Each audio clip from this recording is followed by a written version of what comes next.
Good evening and welcome everyone for tuning in for tonight's JPO broadcast. My name is Fong Yi and I will be your host for tonight. We hope that everyone is doing well and staying safe at all times. Hope this series of program will be able to help in uplifting the spirit of everyone in this period of lockdown. Please maintain a good hygiene at all times and maintain social distancing when you are heading out. Please help us to subscribe our YouTube channel and like our Facebook page. And also help us to do the poll during this broadcast as we would like to improve our experience with all of you. If you have any questions later, please feel free to type them down in the Q&A section below. Our speaker will answer them after this. For tonight's interview, JPO is very honored to be able to invite Iswargia Sudarno, better known as Papa Lendi, who is a pianist, a conductor, and also the music director of Jakarta Sinfonietta, as well as the Jakarta Conservatory Chamber Orchestra. So, Papa Lendi was born in Bandung, Indonesia. He started playing piano lessons at the age of 11 with Mrs. Vibanu, Partosisvojo, John Gobert, and Oprit S. Santoso. After his bachelor degree in architecture at the Bandung Institute of Technology, he pursued Master of Music degree at Manhattan School of Music in New York under the late Carl Ulrich Salvnabil, who was renowned pianist and pedagogue. He also took conducting with David Gilbert at the Manhattan School of Music and Vincent Lavselva at the Juilliard School Evening Division. The scholarship that he received includes the German Academic Exchange Services Scholarship, Aspen Music School Scholarship, and Norman Stanley Smith Award. He has also appeared as a soloist with Jakarta Concert Orchestra, National Youth Orchestra of Indonesia, Indonesia Arts Institute Symphony Orchestra, and Nusantara Symphony Orchestra. He is also a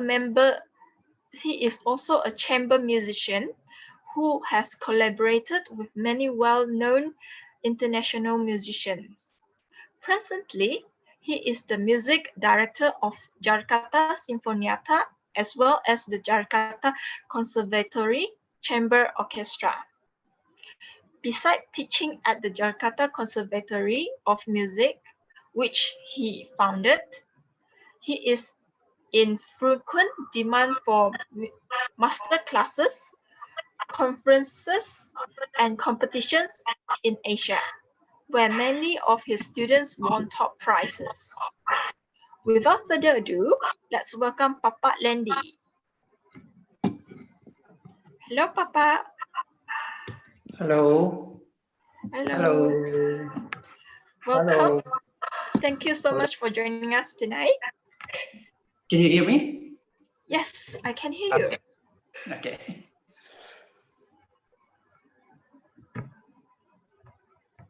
Yeah. Nice to meet you. Nice to meet everybody. How are you today? I'm fine, thanks. I'm happy to join in your. No, my video is still off, right? Yes. You try. I cannot do it from here because it was not me who turned it off, actually. Oh. Can somebody help? Oh, all right. I can. Still cannot click it. It's okay. Hold on.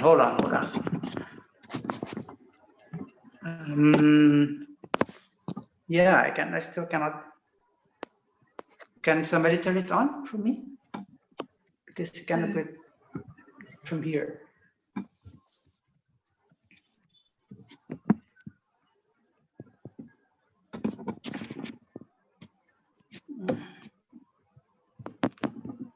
Oh, hold on.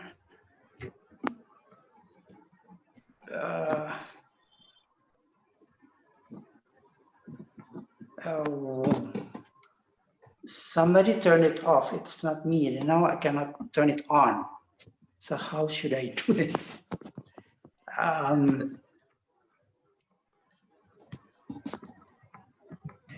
It's okay, Papa. Let's move Okay. on to the interview Right. first. Sure. Okay, to start our interview tonight, Papa, what can you tell us about the video that we have just watched?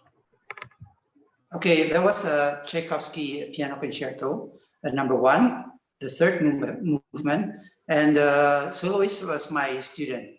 So yeah, so beside actually performing as a pianist and also conducting, I'm actually a piano teacher as well.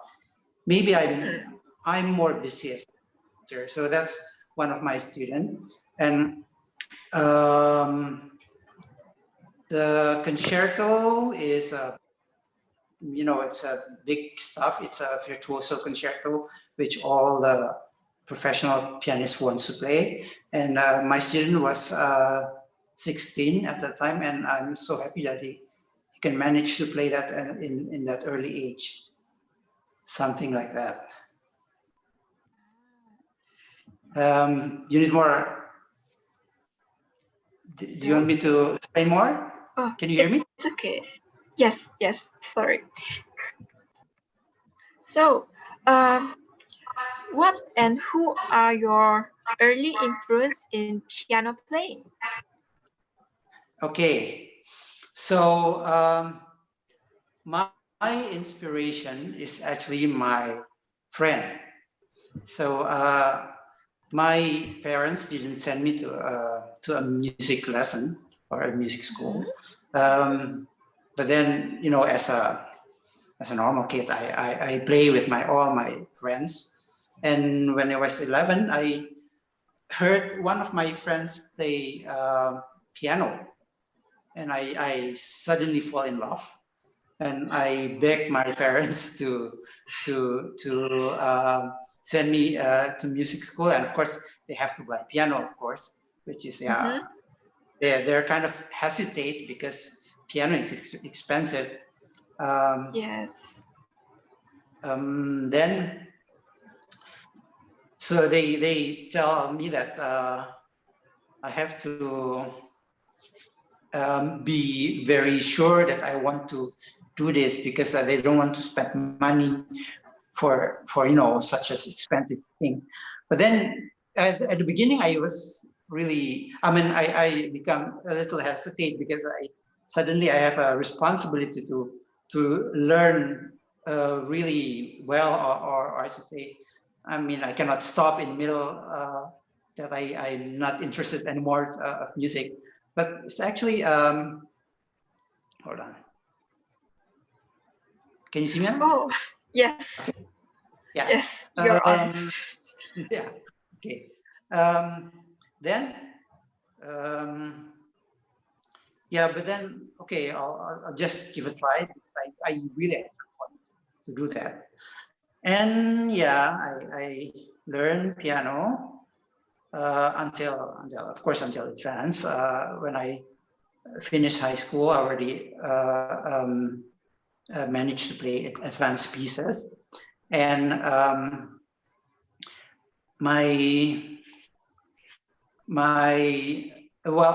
want to pursue music, actually, but I also love to design a building. I want to be an architect as well, so I have to wish, actually.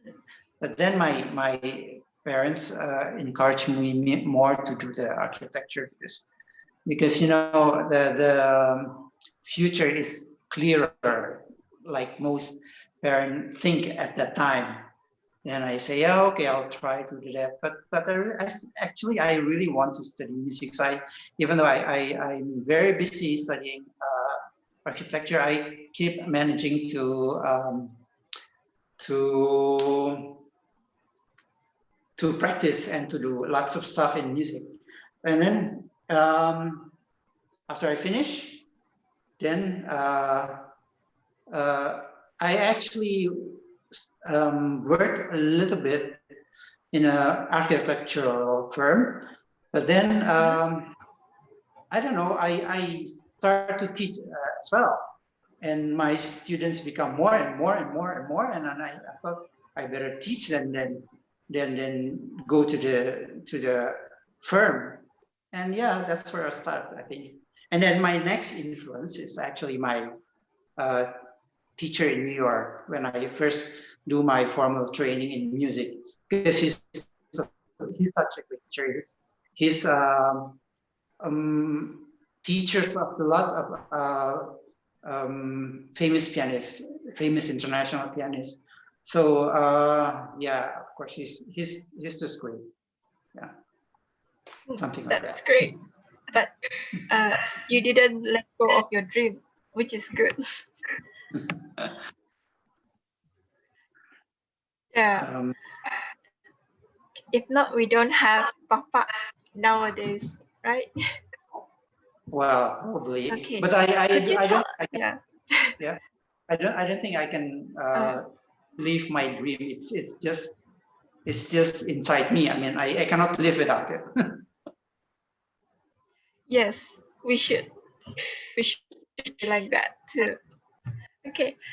Could you tell us the different role between a conductor and a pianist? Like how you were a pianist first, right? Mm-hmm. Right. Yeah. Yeah, it's a good question. Conductor is actually like almost like a director of a company. So you organize everything, you manage everything, so that all the people in the company can work together, and then they will produce something fruitful. So that's what we do in the orchestra. We rehearse, and I, of course, coach them. I ask, this is too loud, and then the phrase is something like that and something like that. But then actually, I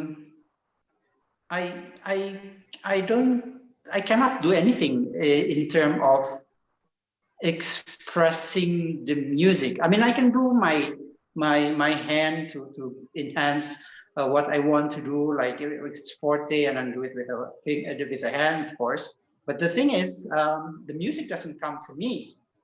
So that's different when you're a pianist. The music really comes from you. So when you go on stage, you have to perform, and you have to really feel, listen and feel the music. Yeah. So that's why yes. Even though the conductor is like a director, maybe a head or a company or something, but since I'm also a pianist, I really appreciate each of all musicians in the orchestra, because without them, the music cannot be on. So yeah, that's a different. So if you go on stage, a pianist will be very nervous, because that's normal. I mean, it's most of us will have that, and it depends, of course, in the situation. Yeah, we get nervous because we have to play it, and we have to bring out the music. But the conductor is actually like the director of a company. They plan everything, so they know what is going to be smooth, what is going to be not. All is very well planned. So when you go on stage, you're not that nervous, actually. Yeah, well, maybe sometimes you have a very important cue and you get nervous, but most of it, no, it's not so.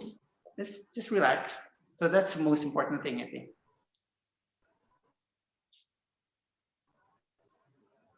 So it's not that bad, right? Being a conductor.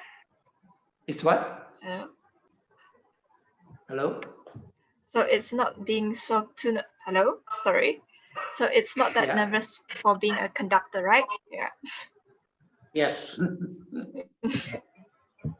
So which do you favor more, as a pianist or as a conductor? Which one you like it more? I like both actually. I mean, both have challenges.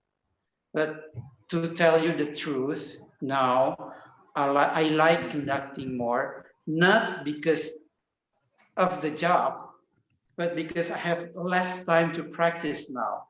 I mean, for a pianist, you really have to practice, maintain your finger. Yes.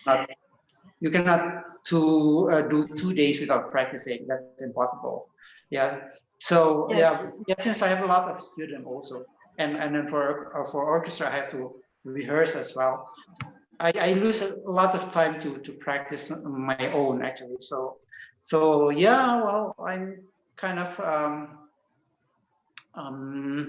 not so comfortable anymore playing. Yeah, sometimes I do. I mean, I something, but if I have to do such a heavy stuff like that concerto, I don't think I can manage it again now. I mean, well, 20 years ago it's fine, but now I'm not so sure about that. Mm. So it's like you have to pick from both of them. You have to pick one, right? More. Right, that's true. Put more That's, work. yeah. Yeah. Yeah, actually, I already realized that when I start to teach a lot of students, and I have many good students. I mean, very talented and also dedicated student. So I love teaching as well. Then I start to think, oh, I will lose Nice. my yeah, it is nice, but I'm thinking I will lose all my skill. But then maybe this is the thing that I have to sacrifice. Then it's okay. Yeah. It's worth it, right? Yeah, it is. Yeah. So, what makes you decided to take up conducting after you pursue your piano studies? Okay. Well, I actually started before I go to the formal music school, before I go to New York, actually. So while performing as a pianist at the time, well, a serious amateur pianist. I mean, I do accompanying some professional as well at that time. But I also actually start to do conducting. I start to conduct an ensemble, a group of amateur musician in my city in Bandung. And yeah, that's where I started to love conducting. So then, You do it yeah. in both Hello? of them at the same time? Yes, Hello? yeah. Yeah. So it's like a hobby. It's a very serious hobby because it takes a lot of time actually. But yeah, I love it. Then when I go to New York to study piano, I thought that I better also study conducting, at least to take some courses here, there, and everything, because it's I think very what do you call that? It's such a great chance to be able to study abroad, and you will not be able to do it like another time or something like that, because especially at the time it's very expensive. You can only probably go home once a year. Now different than Yes. my students. Different than my students, sometimes they go home 2 or 3 times a year, something like that. They are more fortunate. Yes, yes. So, what are the different challenges you encounter as a pianist and as a conductor?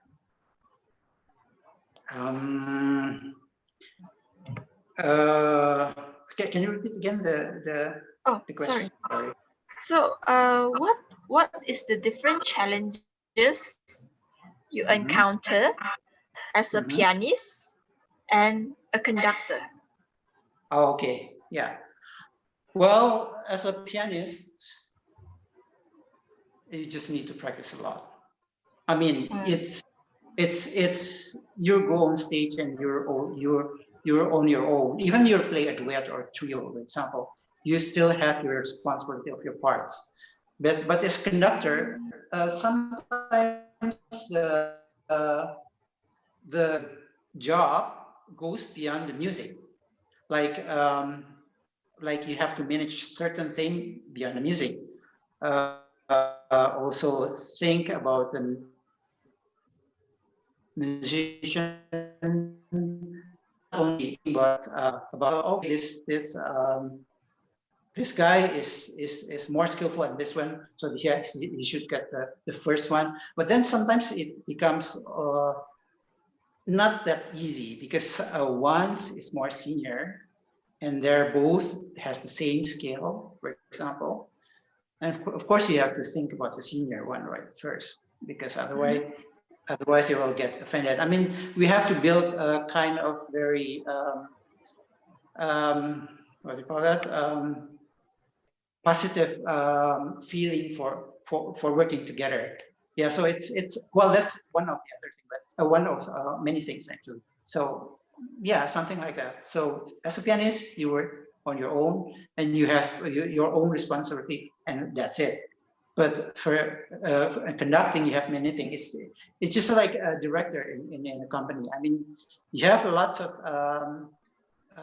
responsibility, but then actually you cannot do this job, you cannot do this job, you cannot do this job. You just have to manage everything so everything goes smoothly together.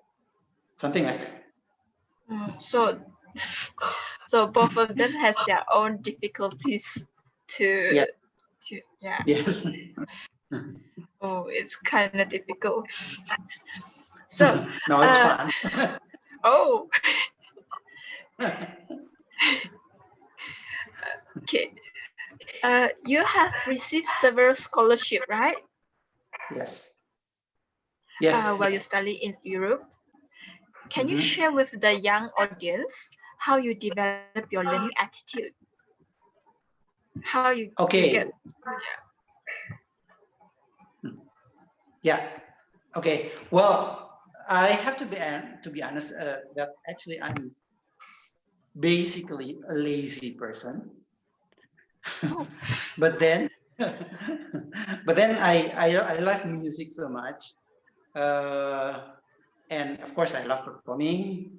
I love not only performing but many things about the musical job. It's always interests me. Uh, then I get motivated. That's the thing. So you have to love it first, and you want to do things with that. You make a plan, you make a goal, then you start to become more involved, yeah. and yeah, then you'll do it. Yeah, and the one most important thing is actually also the environment that I realized when I go studying abroad. um, yeah, well, I do practice when I was still in Indonesia, but then it was not. To be honest, it was not as much as when I studied abroad, because when you study music, you see your colleague is always in the room practicing and everything, and or going to the library researching anything, and then you feel, of course, oh, if I don't do anything, I'm such a bad student or something like that. So yeah, then I start to develop a very what do you call that, systematic and discipline practicing. That's important, I think. And you know something. Say a talented kids years of maybe 14, um, he or she start to realize that, well, he or she loves the music very much and want to become a musician and start to practice a lot. It's practically I'm saying it's not that easy. You have to build up the work habit, because if you're normally lazy, just practice half an hour, or well, at the most 1 hour, or sometimes only 15 minutes. But then suddenly you realize you want to be a musician, and you have to practice maybe 3 hours a day, for example, because you still go to school. It's not that easy. It just cannot come like this. You have to build it up little by little. For example, okay, this month I have to start to practice maybe 1.5 hours. Then the next month I can maybe I can do it in 2 hours. So what I mean is don't get frustrated if you think that you cannot make it in 3 hours. No, that needs time to get used to it. Yeah, and I agree with you. yeah, Yeah, I agree with you. yeah, that's the most important thing, I think. Oh, also, well, probably you know that when we practice, actually, it's not the time that's the most important thing. But if we set for 1.5 hours, and the 1.5 hours we really have to be able to concentrate.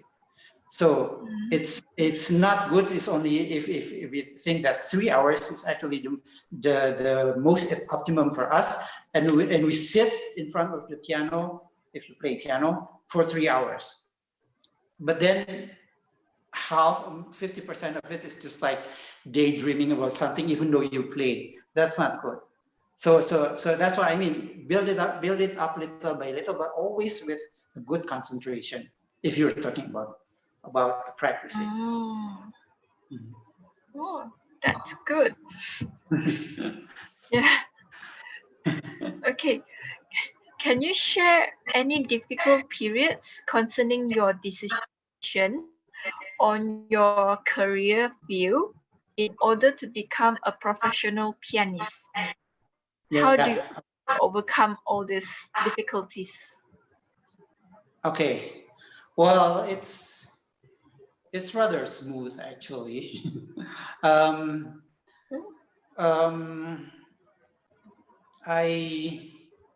as I told you, I finished my bachelor degree in architecture, and I start to work in an architecture firm. But then I also start to teach. Then I start to enjoy teaching more than going to the office. So I quit my job. I teach more. And then I realized that actually if you teach at the normal hours for teaching, I mean, you cannot teach 40 hours a week. It's different. Yeah. The hours are different. I mean, the energy that you use for teaching is probably twice than when you go to the office. I mean, if you work 8 hours a day at the office, it's probably 4 or 5 hours teaching already. It's already the same energy that we have. It's very tiring. So yeah, I do in a normal time, and then I realized that actually I can live with it. I mean, I can earn a living from that. So yeah, then I start to do what do you call it, to teach more and more. And my parents, I think, saw me that, and then they tell me, if you really want to do this, I think you have a better a proper education for that. Then they sent me to the music. I'm lucky. That's good. Yeah, you're lucky. Yeah, so it's smooth. So it's I mean, yeah, of course, I in the beginning, especially after finishing high school, that's really tough because I have to choose between music and architecture. But then even though I study architecture, I play music a lot. I mean, I do concert a lot also, so it's fine. So, how would you encourage your student to express their creativity? Creativity. Well, first of all, I always try to train my student to be independent. That's the most important thing. Oh. Well, I mean, I right now I don't have a student who is actually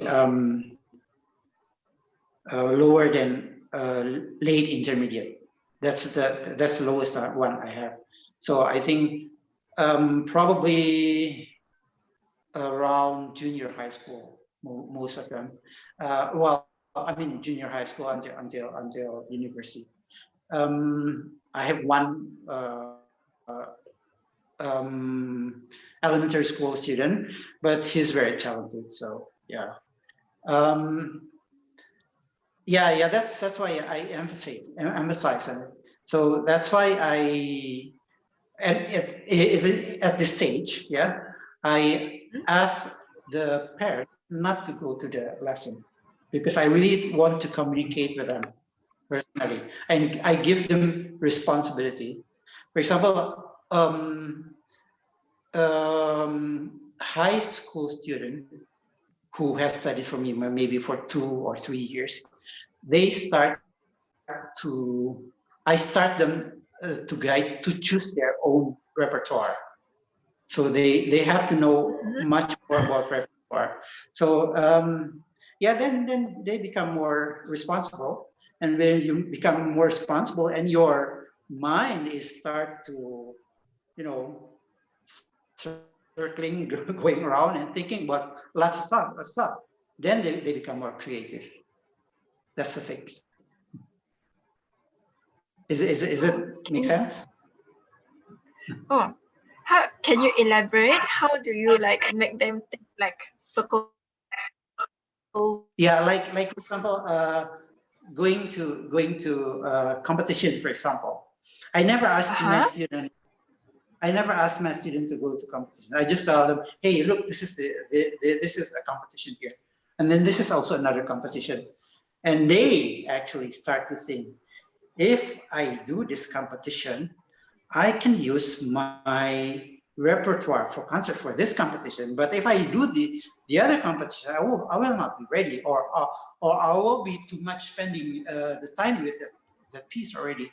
They can do that, and with that they start to also be able to create a concert program, and they start to ask me, how can I play a concert? And of course, I help them because we're in a conservatory, and I can provide a hall and everything. And then you talk to the administration and do this. Yeah, something like that. That's what I do also when I was. That's a good idea. That's a good idea. Oh, so you do this back then when you were still in your studies? Sorry, So so do you also do something like this when you're back in your studies? Yeah, it's I did it since actually I was in the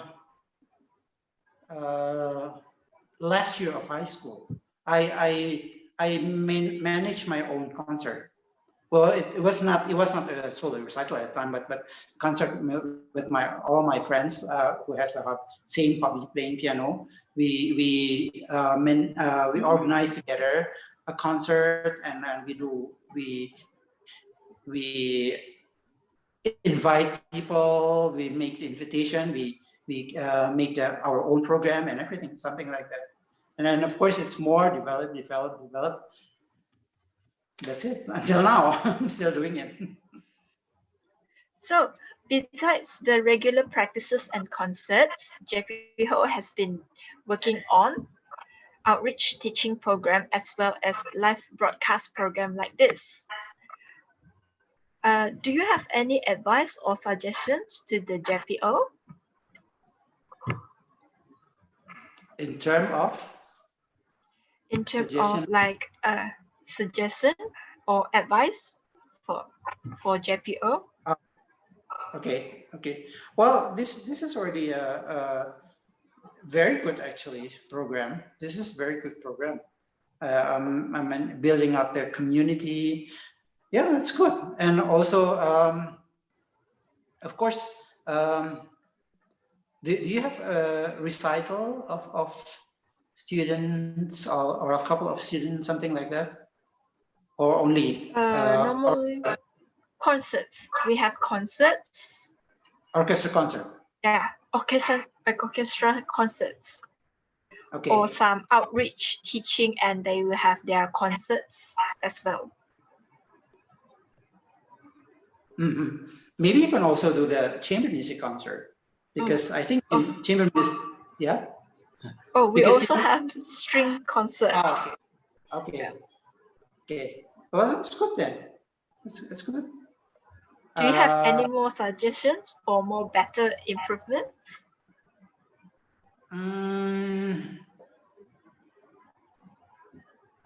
I think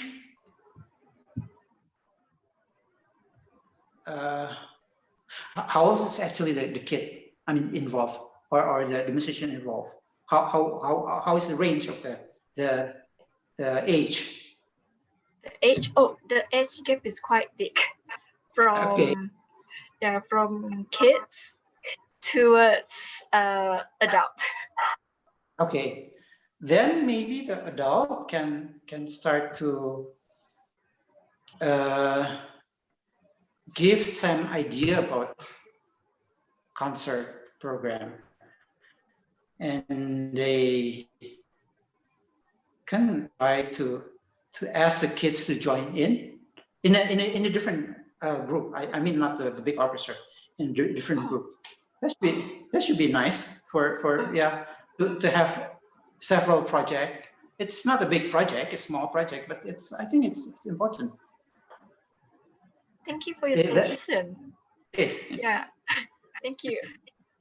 So now we're moving on to Q&As. So this is a question from an anonymous.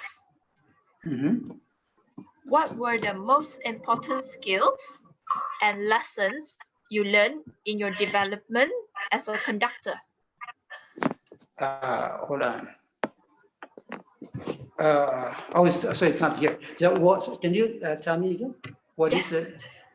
What were the most important skills and lessons you learned in your development as a conductor?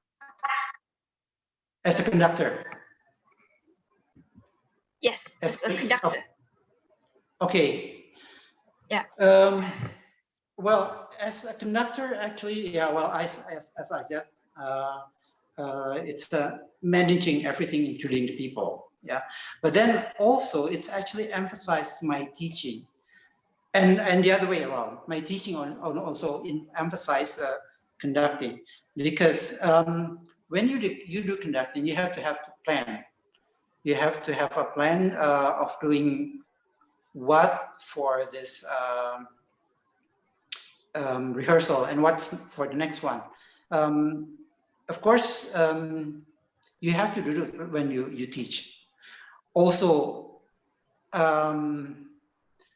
for a more detailed technical issue, also like coaching issue, like how to coach this kind of thing, rhythm, for example. That's the one that I use in teaching piano can be applied in the orchestra. On the other way, hold on. On the other way, it's I also think what I do normally in the teaching piano when I conduct, something like that. That's interesting. Clear? Yeah, interesting. So teaching can also be the skill from teaching also can be applied to the conductor skills. Yeah. Yeah. Okay. Thank you for your answers. So we have the next questions.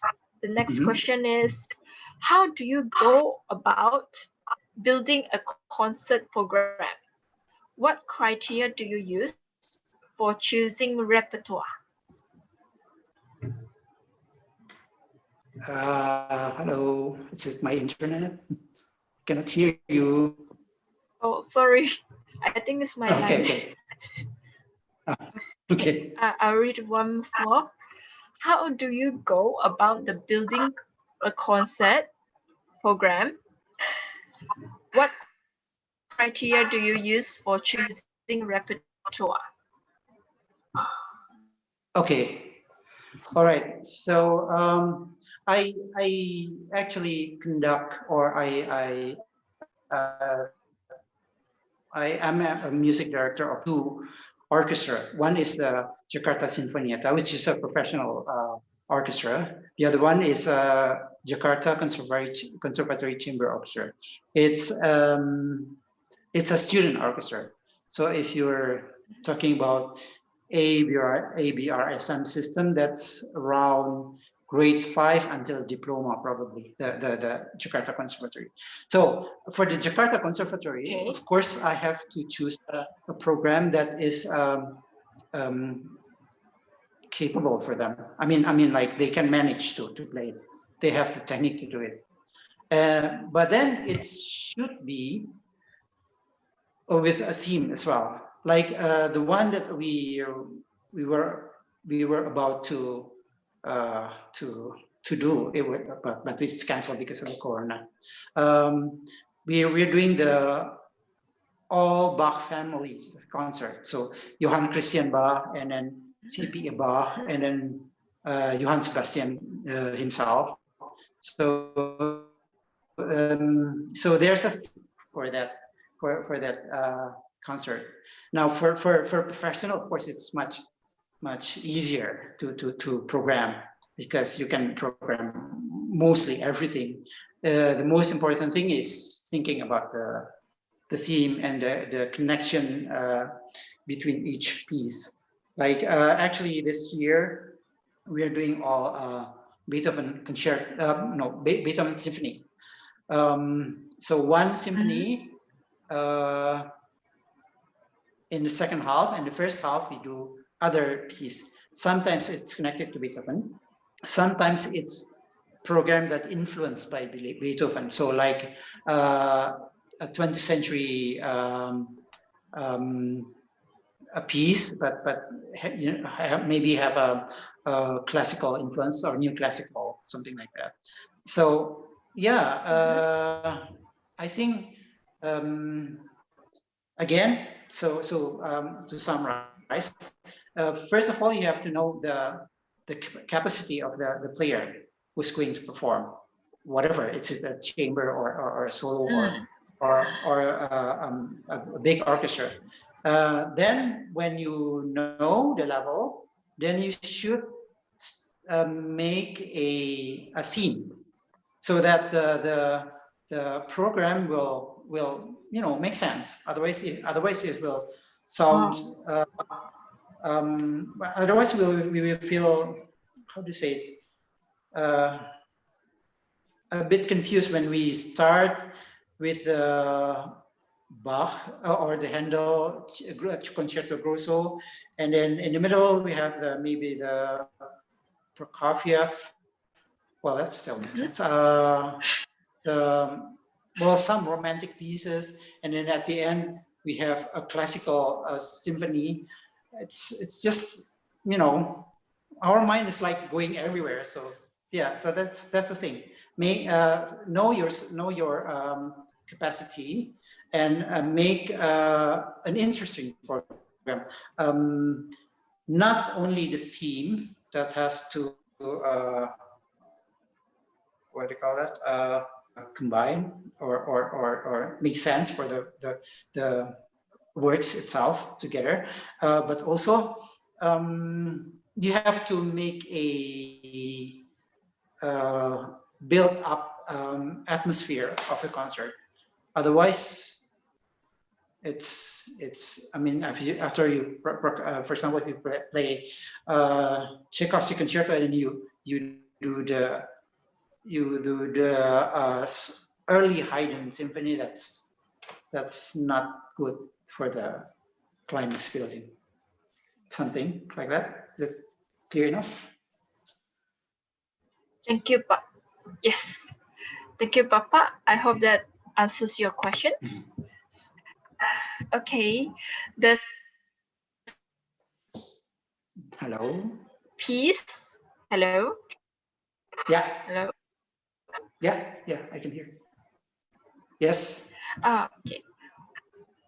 The next question is, what piece of advice would you offer to someone who wants to follow the same path as you as a conductor?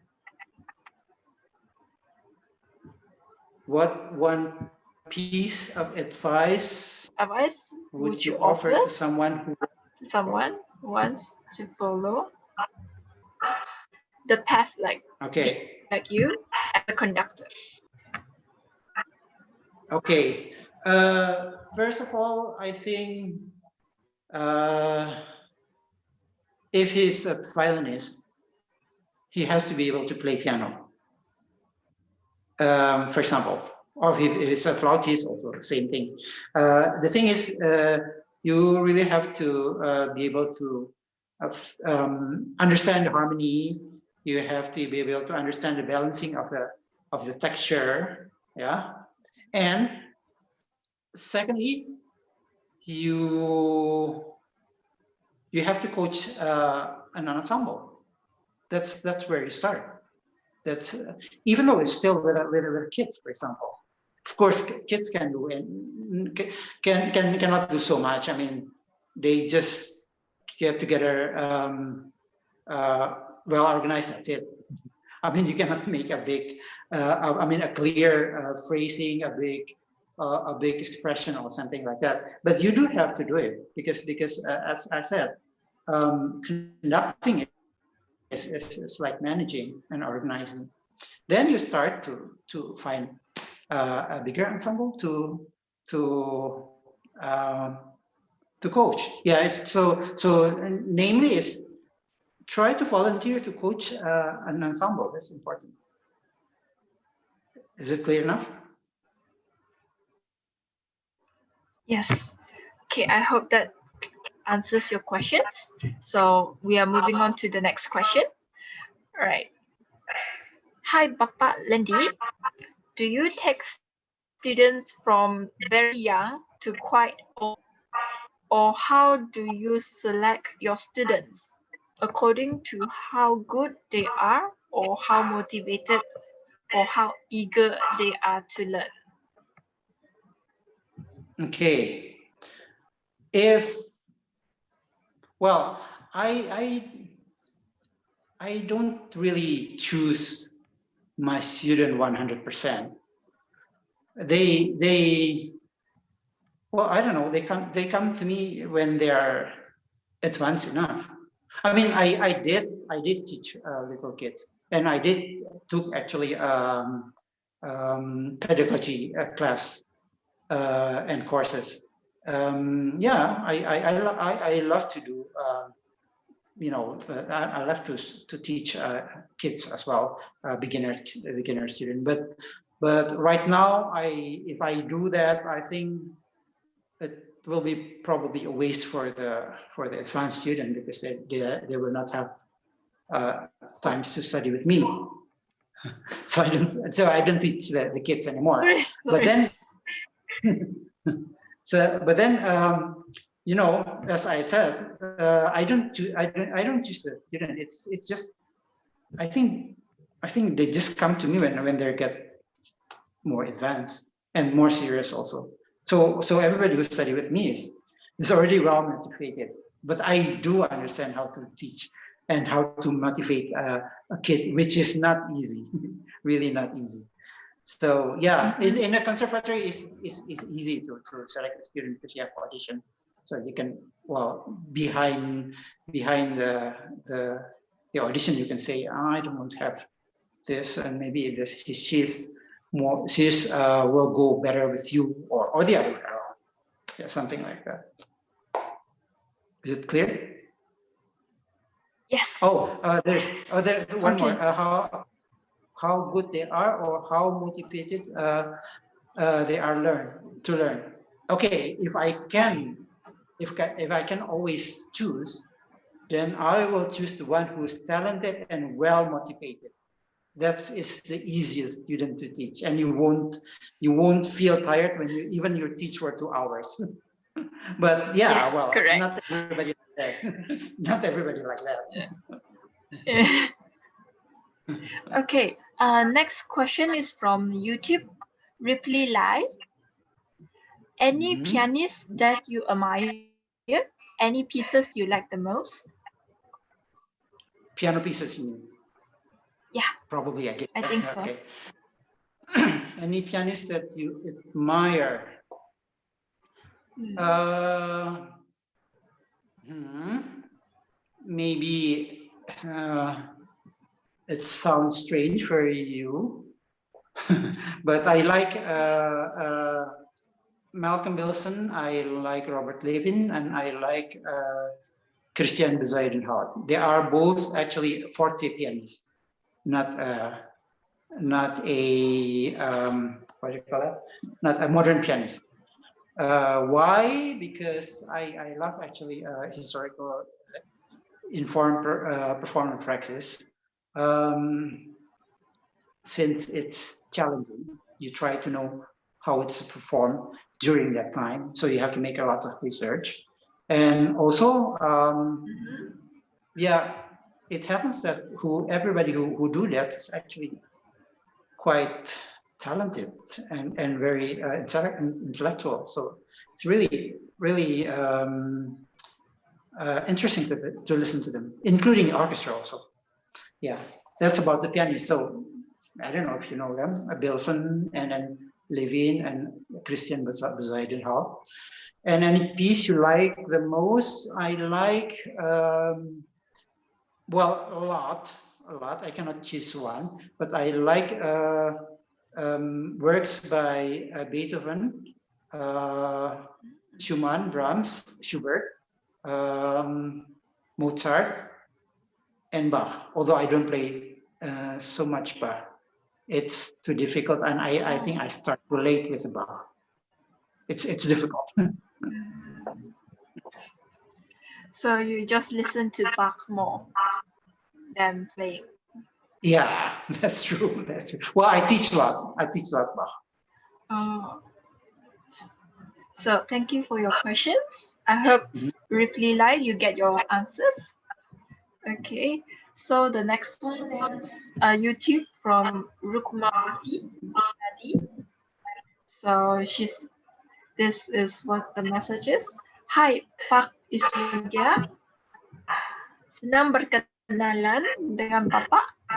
I'm Rukmawati from Yayasan PP Peduli.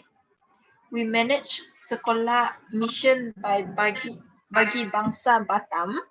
Can you help to get teachers for our SMBB orchestra?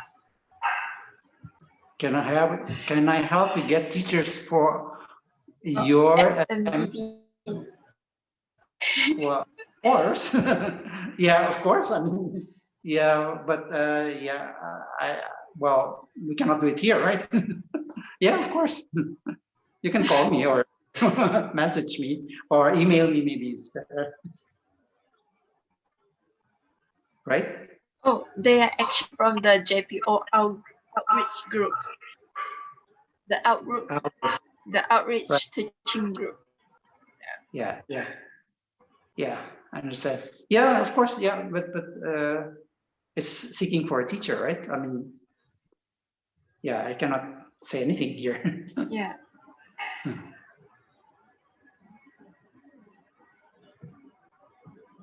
Any more? Okay. So thank you so much for your question. I think that's all. So thank you so much for your answers, Bapak Lendi. So guys, that's all for the questions we have tonight. Just a reminder that our JPO family program will broadcast every night at 9 p.m. until further notice. Tomorrow night, we will have Raymond Kong as our guest speaker. For more information, please check out our link at our Jesselton Philharmonic Orchestra Facebook, Twitter, and Instagram. Thank you so much for tuning in. You guys have been great. Thank you for all the questions you have provided. I hope you got your answers. We from the JPO family wishes everyone stays safe, healthy, and from this COVID-19. And now I will lead the prayer to end tonight's program. Please pray in whatever faith you believe in for the COVID-19. We pray that everyone in the world continues to stay strong in surviving through these difficult times, and that a solution to the virus will soon be found. We pray for that everyone's well-being as we come to the 7th week of MCO. We pray for the safety and well-being of the people starting work again. We pray for the continued safety and moral of the front lines who are risking their lives so that we may be continue to provide for those in need. Thank you, Papa Landy, for your precious time with us tonight. So I hope to see you Thank soon. you. Thank you for inviting me here. It's such a pleasure. Thank you. Thank you. Okay. Goodbye. Okay. Bye-bye.